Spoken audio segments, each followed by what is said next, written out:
Jadi Allah tidak pernah mengantuk komodai sare kecuali kurangnya.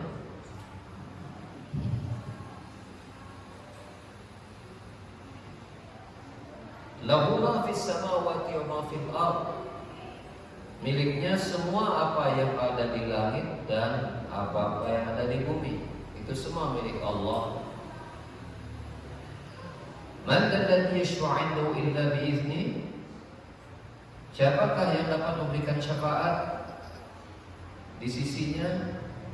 Maka jawabannya tidak ada kecuali dengan izinnya.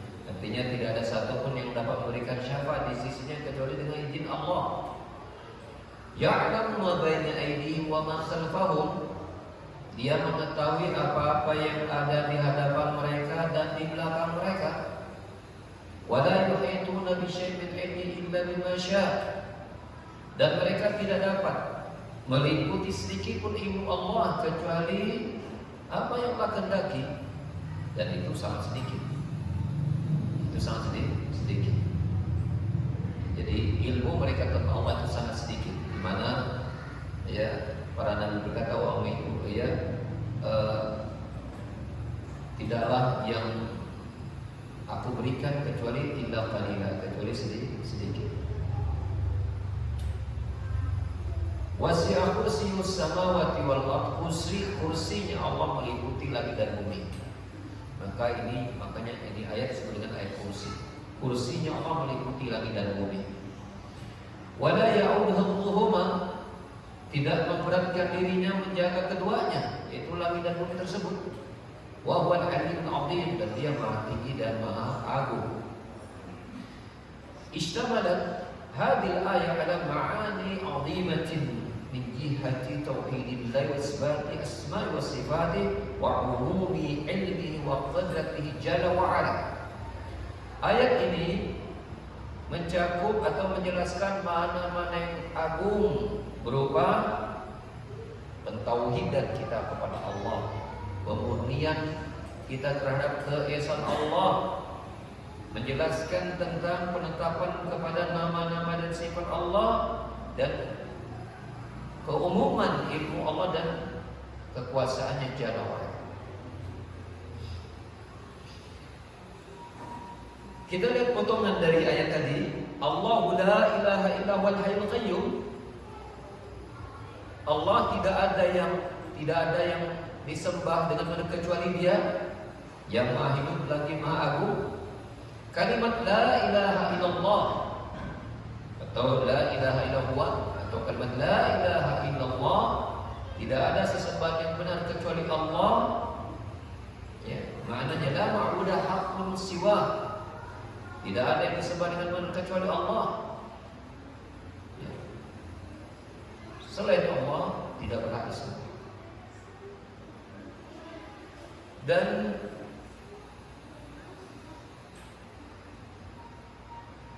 Dia Al-Hayyul Qayyum. Dia Maha Hidup lagi Maha mengurus makhluknya. Bentuk hidupnya Allah dan Maha mengurus makhluknya Allah tidak pernah mengantuk apalagi tidur. Karena kesempurnaan kehidupan Allah. Jadi Allah Maha Hidup artinya tidak ngantuk, tidak tidur, apalagi mati.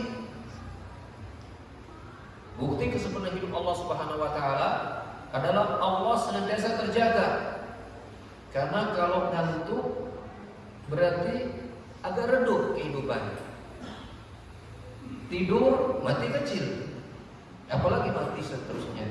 Itu ya Allah terlepas dari sifat-sifat tersebut, karena Allah adalah Al-Hayyu yang Maha Hidup.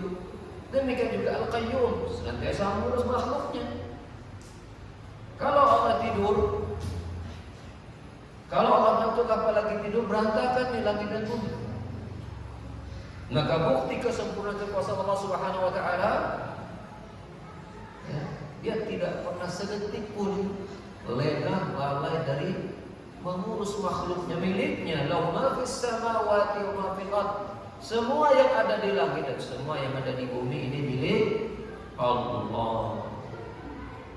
Jadi kita pun milik Allah kan. Makanya ketika kita mendapatkan musibah, ya, kita mengucapkan innalillah. Apa artinya innalillah? Kita ini milik Allah. Dapat musibah, innalillah. Kita ini milik Allah.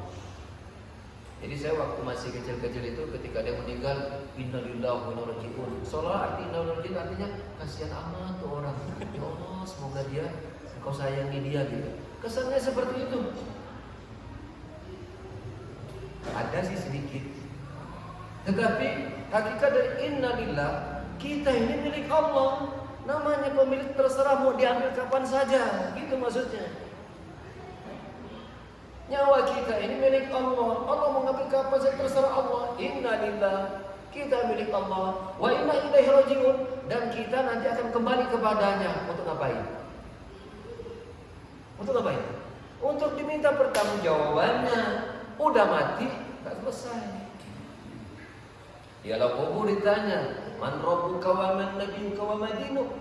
Di hari kiamat juga ditanya, la tazalu qadama 'abdin yaumal qiyamati hatta yusalla arba'a, kata Nabi SAW. Tidak akan bergeser kedua kaki seorang hamba di hari kiamat sampai hamba tersebut ditanya 4 perkara. An umrihi fima afna, an ilmihi madza amila bi, an malihi min aina tasawwa fima anfaqa, wa an jismihi fima abla. Kedua kaki seorang hamba di hari kiamat tidak akan bergeser sampai dia ditanya 4 perkara. Yang pertama tentang umurnya, dalam apa umurnya dihabiskan. Ya, jangan sampai orang itu tambah tua keladi, tambah tua tambah pahit, keladi tambah tua tambah agel, ya. Semakin tua semakin jadi udah ubanan, udah keriput, tarakena ke masjid, tarakena sholat, tarakena baca Quran. Mau sampai kapan? Allah akan tanya setiap bertambahnya umur kita, Allah akan tanya. Yang kedua tentang ilmu, dalam apa diamalkan. Satu saja, apa yang kita ketahui dari agama ini, itu Allah akan tanya, diamalkan atau tidak. Allah akan tanya. Apa saja? Mau yang wajib dikerjakan atau tidak, Allah akan tanya. Mau yang haram ditinggalkan atau tidak, Allah akan tanya. Yang ketiga, an malihi, tentang hartanya, dari mana didapatkan dan dalam apa dihabiskan. Yang keempat tentang ajismi fima abla, tentang tubuhnya. Capek artinya tubuh dipakai untuk apa? Untuk maksiat atau taat, untuk hura-hura atau untuk ibadah, untuk cari pahala. Ini semua akan ditanya oleh Allah Subhanahu wa ta'ala. Maka Allah Subhanahu wa ta'ala sebagai bentuk kesempurnaan bagi dirinya adalah dia pemilik langit dan bumi, termasuk diri kita ini adalah milik Allah Subhanahu wa ta'ala. Maka kita nanti akan kembali sebagai sang pemilik kepada sang pemiliknya. Makanya ketika kita ini mati dari muka bumi, kita mengucapkan kita milik Allah, dan pasti kita akan kembali kepada Allah untuk diminta bertanggung-jawabannya. Untuk diminta apa? Bertanggung-jawabannya. Maka siap-siapkan, maka bersiap-siaplah untuk ditanya oleh Allah. Siapkan jawabannya dari sekarang. Siapkan apa yang telah kita lakukan, ya, sehingga orang-orang itu terkaget-kaget ketika di padang mahsyar mereka dikumpulkan. Lalu datanglah kitab, ya. Lalu mereka berkata, ya laitani ma hadzal kitab. La yughadiru saghiratan wa la kabiratan illa ahsaha. Kitab apa ini? Kok semuanya tertulis, yang kecil maupun yang besar semuanya tertulis. Saya sering mengambil analogi begini. Coba, siapa di antara kita yang masih mengingat di 12 bulan yang lalu, di setahun yang lalu, misalnya sekarang hari Sabtu malam Ahad, di setahun yang lalu siapa yang di antara kita yang bisa mengingat setahun yang lalu apa yang telah kita kerjakan, apa yang kita ucapkan, di mana kita pergi, apa yang kita lakukan, apa yang kita dengar, kita lihat? Ada yang ingat? Jawabannya tidak ada. Tetapi di hari kiamat, Allah ajib, Ketika Allah Subhanahu wa taala datangkan catatan, tidak ada satu pun yang terlewat, tidak ada satu pun dari kita mengatakan, "Oh iya, dulu pernah saya lakukan." Oh, enggak. Semuanya langsung mengakui. Tidak satu pun kecuali semua dihadirkan oleh Allah dan semuanya ingat dan diakui, tidak ada yang dilupakan apalagi dibantah.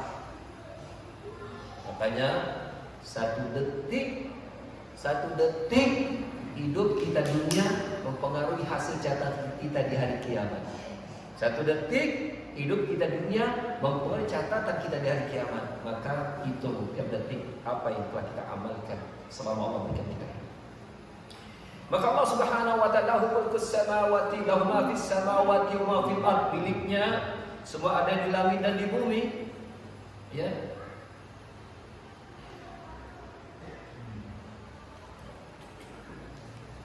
Dan Allah menegaskan pula di banyak tempat tentunya, lillahi mulkus samawati wal ardi wa fihinna wa huwa 'ala kulli syai'in qadir. Yang milik Allah seluruh kerajaan di langit dan di bumi. Kemudian Allah jelaskan bentuk pengaturan Allah, bentuk kekuasaan Allah tentang apa? Pemberian syafaat. Man dzalladzi yashfa'u indahu illa bi'idznihi. Tidak ada yang dapat memberikan syafaat di sisinya kecuali dengan izin Allah Subhanahu wa taala. Jadi, berdasarkan ayat ini, di dunia ini tidak ada satupun makhluk boleh memberikan syafaat kepada makhluk yang lain. Tidak ada. Bahkan Nabi pun tidak diberikan hak untuk memberikan syafaat pada hari ini. Tidak. Pemberian syafaat itu terjadi kalau Allah sudah berikan izin. Dan itu terjadinya pada hari kiamat. Dalam hadis yang cukup panjang, Rasulullah sallallahu alaihi wasallam bersabda, "Fa idza ishtadda al-qurab yaum al-qiyamati bin-nas faza'a al-mu'minuna ila abihim Adam."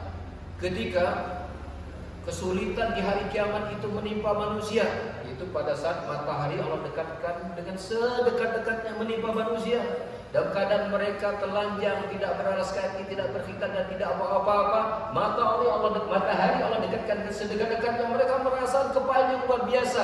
Fi yaumin kana miqdaru 50 alf sana, yang hari itu sama satu hari, yaitu lamanya selama 50.000 tahun. Mereka dalam keadaan seperti itu, telanjang, tidak beralas kaki, tidak berpakaian, tidak berkhitan dan tidak apa-apa. Di 50.000 tahun mereka berkumpul di situ dan matahari yang dekat-dekat sedekat-dekatnya. Kepahitan yang luar biasa. Maka orang-orang beriman mendatangi bapak mereka Nabi Adam, liyashfa'alahum ila Allah, agar Nabi Adam mau mendekati Allah untuk minta syafaat dari Allah, sehingga Allah segera menetapkan urusan mereka di hari kiamat. Mereka karena mereka sudah merasakan kepahitan luar biasa, di 50.000 tahun mereka ada di situ. Matahari terus, tidak pernah kemudian matahari berputar, tetap mantap di tempatnya dan sangat dekat. Itu 50.000 tahun lamanya. Maka mereka berupaya, mereka datang kepada Nabi Adam untuk agar datang kepada Allah agar Allah menetapkan urusan mereka di tersebut. Ini mereka datang kepada Adam agar Adam minta syafaat dari Allah. Apakah Adam bisa memberikannya? Faya'tadir. Maka faya'tadir Adam. Adam tidak bisa. Summa yuhibuhum 'ala Nuh. Kemudian Nabi Adam menunjuk datangi Nabi Nuh kepada Nabi Adam. Ya, fayatuna Nuhan. Mereka pun mendatangi Nabi Nuh. Fayatadir. Maka Nabi Nuh pun mengatakan, enggak bisa, saya enggak bisa melakukan. Wa yaqul idhabu ila Ibrahim. Pergilah kalian kepada Nabi Ibrahim. Ya, pertama orang-orang beriman ini datangi Nabi Adam, Adam bilang enggak bisa. Kata Nabi Adam, datang Nabi Nuh, datang sampai Nabi Nuh bilang enggak bisa. Nabi Nuh datang kepada Nabi Ibrahim, fayatadir. Maka Nabi Ibrahim pun juga mengatakan, enggak bisa, aku enggak bisa. Wa yaqulu, kemudian Nabi berkata, idhabu ila Musa, pergi kepada Nabi Musa. Fayatuna Musa, wa yatadir. Mereka mendatangi Nabi Musa dan Nabi Musa pun mengatakan, aku enggak bisa. Ya. Wa kullu wahidin yaqul nafsi nafsi. Setiap nabi yang didatangi mereka mengatakan nafsi nafsi, aku pasti ada urusan masing-masing, aku nggak bisa.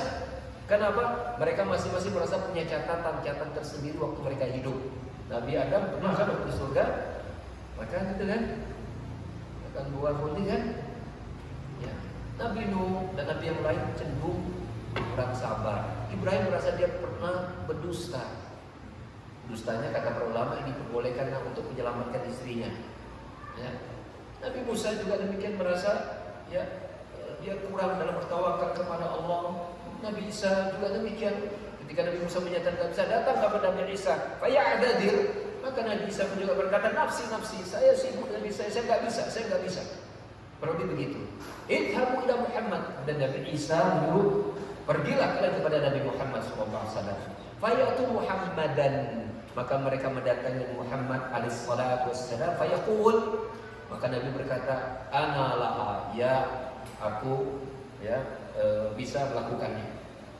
Summa yataqaddam, dan Nabi kita datang maju ke depan. Fayasjud baina yaday rabbih, dia langsung bersujud di hadapan Allah, ya Rabbnya Jalla wa Ala.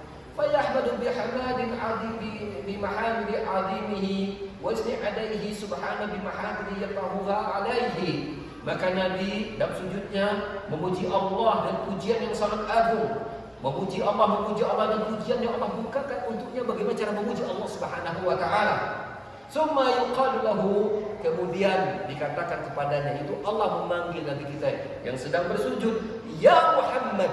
Allah memanggil Nabi kita, ya Muhammad, irfa' ra'sak, angkat kepalamu ya Muhammad. Wa qul yusma', ucapkan sesuatu, ucapanmu didengar. Wasal tu'ta, mintalah, permintaanmu akan diberikan. Washfa' tusyaffa', berilah syafaat, engkau telah diizinkan hari untuk memberikan syafaat. Fa inda dzalika yashfa'u alaihi salatu wassalam fin nas ayyaqdi Allah bainahu. Kemudian Rasulullah SAW pun minta kepada Allah agar Allah segera menyelesaikan urusan hisab manusia di padang mahsyar, ada segera pindah kepada ya sesi yang berikutnya. Ini 50.000 tahun belum diapa-apain, 50.000 tahun belum diapa-apain, belum dihitung, merangkap luar biasa. Maka Allah mengatakan, man dzalladzi yashfa'u indahu illa bi'idznih. Tidak ada satupun yang bisa memberikan syafaat di sisi Allah kecuali dengan izin Allah, dan satu-satunya nabi yang mendapatkan izin untuk memberikan syafaat hanyalah Rasulullah SAW. Adapun al-yauma, now, di sekarang ini nabi tidak bisa dan tidak punya syafaat. Maka kalau ada orang yang minta syafaat nabi hari ini, musyrik. Paham? Karena syafaat itu milik Allah. Inna syafa'ata lil jami'a, kata Allah, syafaat seluruhnya milik Allah. Dan hari ini tidak ada satu pun syafaat itu Allah berikan kepada siapapun, termasuk kepada Nabi kita Muhammad SAW. Jangan minta syafaat kepada Nabi, pada punya beliau. Mintalah kepada Allah, ya Allah, berikanlah syafaatmu kepada kami di hari kiamat, ya Allah. Ya, izinkan kami ya Allah untuk mendapatkan syafaat Rasulmu, ya Allah, Engkau kasih beliau izin untuk memberikan syafaat. Jadikan kami pihak yang berhak mendapatkan izinmu tersebut, memberikan syafaat dari Nabi-Mu, ya Allah. Kalau itu boleh. Kalau sekarang langsung, ya Nabi, sampaikan urusan kami kepada Allah, itu minta syafaat, maka dia musyrik. Paham? Ya Muhammad, ya tolonglah kami, sampaikan doa kami kepada Tuhanmu, kepada Allah, agar Allah menyelesaikan utang kami. Musyrik, syirik. Kenapa? Karena syafaat tidak dimiliki oleh Nabi hari ini. Kata Allah, wa anna syafa'ata lil jami'a, wa syafaat itu milik Allah seluruhnya, dan Allah tidak beri kecuali setelah hari kiamat. Itu pun setelah Allah berikan izin. Fayaqdi Allah baina ibadihi bi syafaati, maka Allah Subhanahu wa taala menetapkan hamba-hambanya urusan pada hari itu dengan syafaat Nabi Muhammad SAW yang meminta kepada Allah agar disegerakan urusan manusia pada hari itu. Summa ba'dal qada yasiru al-jannati ila al-jannah wal nar ila an-nar. Maka setelah ketetapan diuruskan, maka masuklah ahli surga ke dalam surga, masuklah ahli neraka ke dalam neraka. Fariqun fil jannah wa fariqun fis sa'ir, kata Allah. dan surat Asy-Syura ayat 7, maka segolongan mereka masuk ke dalam surga, segolongan yang lain masuk ke dalam neraka sa'ir. Wa yuqafu al-jannah la yadkhulunaha hatta yashfa'ihim. Kemudian setelah penghuni surga berada di pintu surga, ternyata pintu surga itu belum boleh dibukakan untuk mereka sampai kemudian Nabi kembali memberikan syafaat buat mereka. Nabi kembali memberikan syafaat buat mereka agar dibukakan pintu surga. Jadi tidak ada satupun pintu surga yang bisa terbuka sehingga tidak ada satupun orang yang bisa masuk surga kecuali Nabi memberikan syafaat izin datang kepada syafaat idatnya. Nabi datang kepada malaikat penjaga pintu surga agar dibukakan. Maka kata malaikat, karenamu inilah kami diizinkan untuk membuka pintu surga. Maka tidak ada satu pintu surga pun yang terbuka kecuali setelah Nabi datang menghadapi malaikat penjaga pintu surga untuk membuka pintu surga, baru kemudian para penghuni surga masuk ke dalam. Ada Allah, masya Allah, betapa tingginya kedudukan Nabi kita Muhammad sallallahu alaihi wasallam. Ya, semoga kita di hari kiamat mendapatkan syafaat beliau dari Allah Subhanahu wa taala.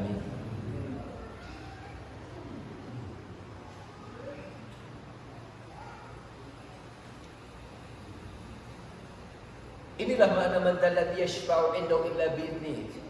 Tidak ada yang dapat memberikan syafaat di sini kecuali dengan izin Allah Subhanahu wa taala.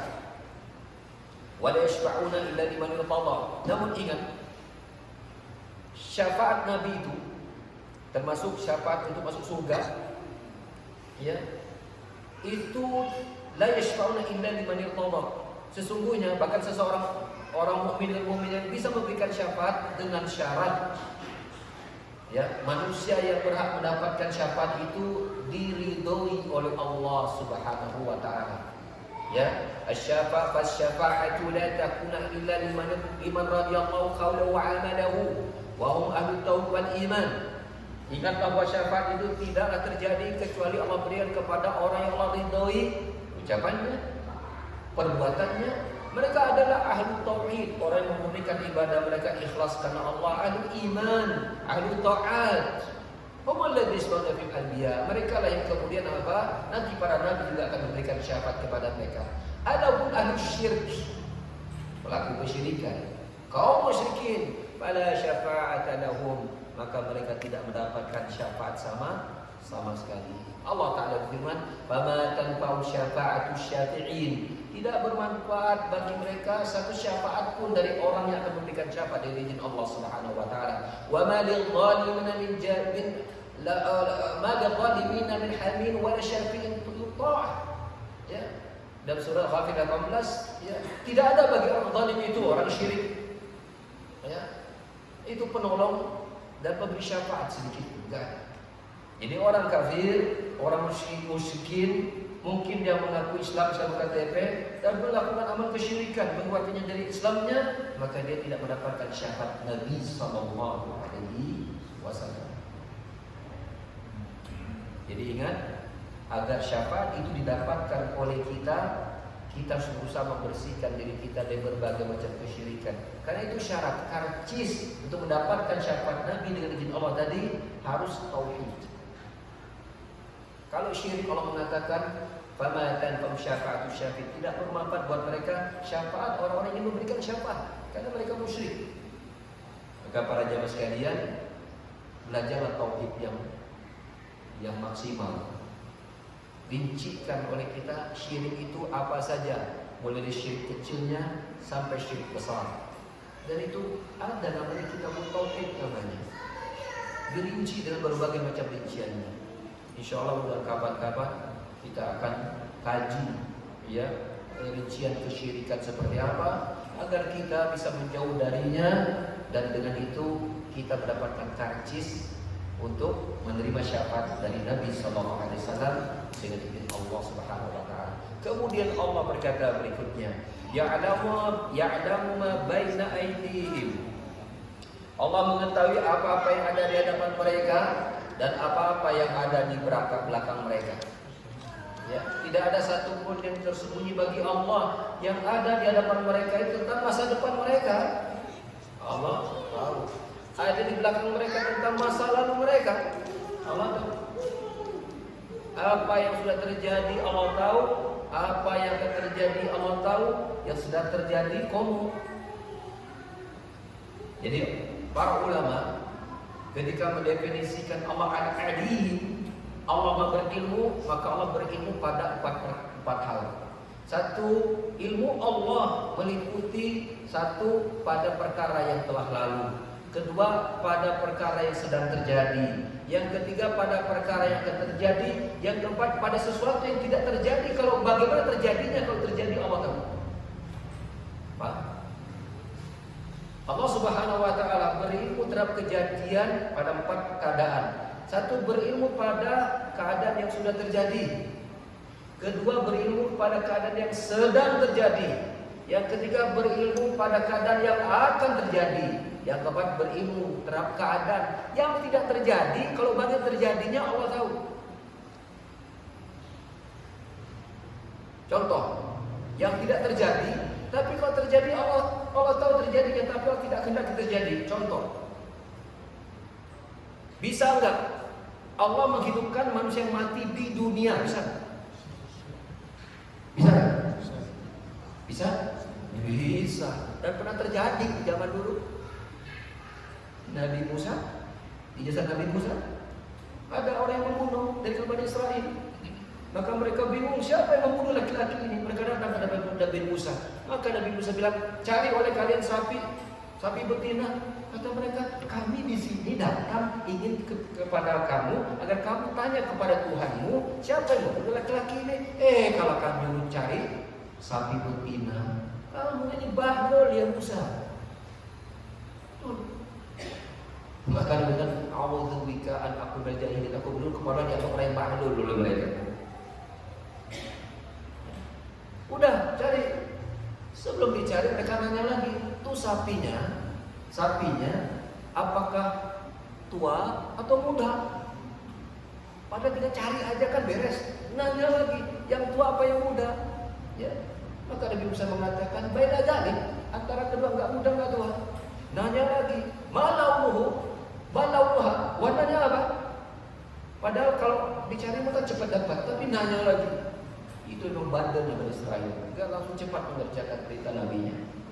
Kata Musa mengatakan, warnanya kuning kemamasan, husnul nadhirin, menyenangkan orang yang memandangnya. Nanya lagi, seperti apa sapi itu? Maka Nabi Musa mengatakan, ini sapi enggak pernah diajak untuk membajak sawah, sapi rumahan, sapi ningrat bahasa kita. Diam di rumah. Maka hampir mereka tidak bisa mendapatkannya. Tapi dia dapat juga dan mereka sembelih. Ketika disembelih, bagian apapun dari sapi dipukulkan kepada orang mati, hidup itu orang. Lalu mengatakan si fulan yang membunuh saya. Artinya apa? Di dunia ini kalau Allah berkehendak, Allah bisa jadikan orang yang mati itu hidup sekarang di dunia, bisa. Tapi Allah tidak menghendaki terjadi. Tapi beberapa contoh Allah sudah berikan contoh. Mudah bagi Allah untuk menghidupkan yang mati. Tapi Allah inginkan nanti di hari kiamat dibangkitkan. Jadi Allah tahu sesuatu yang tidak terjadi. Contohnya manusia yang mati sekarang tidak Allah hidupkan lagi di dunia, tidak terjadi. Tapi kalau terjadi Allah tahu jadinya kayak gimana. Itu saking dalamnya ilmu Allah Subhanahu wa taala. Maka Allah berfirman, ya'lamu ma fi ya'lamu baina aydihim wa ma khalfahum. Allah mengetahui apa-apa yang terjadi di depan mereka dan juga mengetahui apa-apa yang terjadi di belakang mereka. Kombo yang sedang terjadi, gitu kan? Itu kan bahasa sastranya Al-Quran yang Allah turunkan. Allah mengetahui apa-apa yang di hadapan mereka di waktu yang akan datang. Allah mengetahui apa yang terjadi di belakang mereka, apa yang sedang terjadi, gitu kan? Tapi Allah nggak perlu mengungkapkan kata mengetahui apa-apa yang ada di hadapan mereka dan apa-apa yang ada di tengah-tengah mereka. Allah nggak munculkan itu, sing mikir aja. Kudu cerdas. Kalau yang lalu Allah tahu, yang akan datang Allah tahu, apalagi yang sedang terjadi pasti lebih tahu lah. Logikanya kan begitu. Itu ketinggian sastra Al-Quran dan ucapan Allah Subhanahu wa taala. Allah tidak perlu terlalu memperluas kalimat-kalimatnya, tapi orang yang memiliki akal yang mengetahui apa isyarat yang Allah berikan pada kalimatnya. Wasi'a kursiyyus samawati wal ardh. Kursinya meliputi langit dan bumi. Kursi ini para jamaah sekalian, yaitu lebih besar daripada langit dan bumi. lebih besar daripada langit dan bumi, tapi dia di bawah arash. Arash itu makhluk Allah yang paling terbesar. Makhluk Allah paling terbesar namanya arash. Di bawah arash ada kursi. Yang kursi Allah ini meliputi langit dan bumi. Dalam sebuah riwayat, perumpamaan kursi dan arash adalah begini. Kursinya Allah yang meliputi langit dan bumi. Artinya langit dan bumi ini diliputi oleh kursi Allah. Dan jangan bayangkan kursinya kayak kursi rumah kita ya. Pokoknya kita imani saja. Meliputi langit dan bumi. Perumpamaan dan periwayatan, kursinya Allah itu seperti sebuah cincin bila dilemparkan ke dalam, dilemparkan di tengah-tengah padang pasir. Dan padang pasir itu adalah arasy Allah. Cincin itu adalah kursinya Allah. Yang cincinnya ada, kursinya Allah itu meliputi langit dan bumi. Meliputi langit dan bumi. Ya. Dan adalah Allah Ar-Rahman al-Arsy istawa, dan Allah bersemayam di atas arasy-Nya. Dan Allah bersemayam di atas arasy-Nya. Ar-Rahman al-Arsy istawa. Allah bersemayam di atas arasy-Nya. Ya. Dan bagaimana Allah bersemayam kita tidak perlu pikirkan, karena mual ka otak ke urang mah. Pokoknya imani saja. Imani saja bahwa Allah itu bersemayam di atas arasy. Dan jangan bayangkan berarti arasy-Nya itu lebih besar daripada Allah-Nya. Itu logika jelma. Padahal Allah itu Allah Akbar, Allah Maha Besar. Gak mungkin arasy-Nya lebih besar daripada Allah. Lalu bagaimana Allah bersemayam di atas arasy? Jangan pakai logika manusia. Itu goib. Tapi Allah mengabarkan dia bersemayam di atas arasy. Bagaimana akhir bersemayamnya Allah? Kita tidak tahu, tapi kita benarkan dan imani, karena itu dari Allah sendiri yang mengabarkannya. Allah sendiri yang mengabarkannya kepada kita. Ar-Rahman, Ar-Rahman al-Arsy istawa. Dia bersemayam di atas arasy. Cukup kita imani. Ya, dan baru hakikat istiwanya tidak ada yang tahu kecuali Allah Subhanahu wa taala. Oleh karena itu, di masa Imam Malik ini termasuk dari tabi'in. Itu ketika turun Ar-Rahman al-Arsy istawa, ada orang bertanya di Masjid Nabawi, Imam Malik ada di situ. Dia termasuk Imam Masjid Nabawi dari kalangan tabi'in. Bertanya, wahai Imam Malik Abu Abdillah, bagaimana bersemayamnya Allah? Kata Imam Malik, al-istiwa'u ma'lumun wal kayfu ghairu ma'lumin wal imanu wajibun was su'alu anhu bid'atun. Istiwa bersemayam, kita tahu bersemayam, tapi hakikat bersemayam kita tidak tahu. Allah tidak mengabarkannya kepada kita. Mengimaninya wajib. Bertanya ini perkara baru dalam agama. Para sahabat tidak pernah bertanya kepada Rasul, tapi tidak bertanya kepada para sahabat tentang bagaimana istiwanya Allah. Cukup imani. Itu Imam Malik ini, Imam Masjid Nabawi loh, tabi'in, menjelaskan tentang imannya, wajibnya kita iman kepada Allah tentang bersemayamnya. Lalu kemudian kita merasa iman kita lebih baik daripada dia, lalu kita menolak Allah bersemayam. Siapa kita dengan Imam Malik? Ya, sampai di situ dulu. Ya, sebenarnya saya sedikit lagi, tapi ya sudah. Nanti finishingnya kita selesaikan di waktu yang akan datang. Next time we'll meet again, insyaallah. Subhanakallahumma wa bihamdika asyhadu an la ilaha illa anta astaghfiruka wa atubu ilaik. Wa akhiru da'wana alhamdulillahi rabbil alamin. Wassalamu alaikum